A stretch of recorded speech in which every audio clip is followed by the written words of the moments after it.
इसे तुम्हें रखना चाहिए। तुम ये मुझे क्यों दे रही हो? इस घर में हर कोई इस डायरी के पीछे पड़ गया है। समझ रहा हूँ। और तुम भी इसे कभी मत पढ़ना। आओ नूर आओ, देखो तुम्हारे नए कपड़े। वो फरहात आया है। आपकी बहू नौकरी तलाश कर रही है। देखो तुमसे मिलने कौन आया है। खुश आमदीद फरहात। शुक्रिया। मर सोचा है तो जरूरी बात करनी है तुमसे।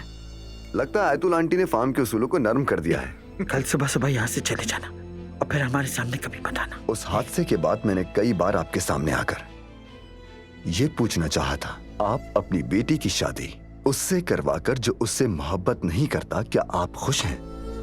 ज्यादा दिन रुकने की जरूरत नहीं। बस कर दो अली, बस कर दो। जब से मैं होश में आई हूँ तुम एक दफा मेरे पास नहीं आए हो। जवाब दो। मेरी मरहुमा अम्मी कहा करती थी कि जितना हंसोगे उतना रोना भी पड़ेगा। शायद आज की रात सबसे ज्यादा अलीना ही हंसी थी। कह तो रही हूँ तुम्हें भी बहुत सारे पैसे दूंगी, तुम बस कुछ भी करके नूर को इस जॉब पर लगाओ।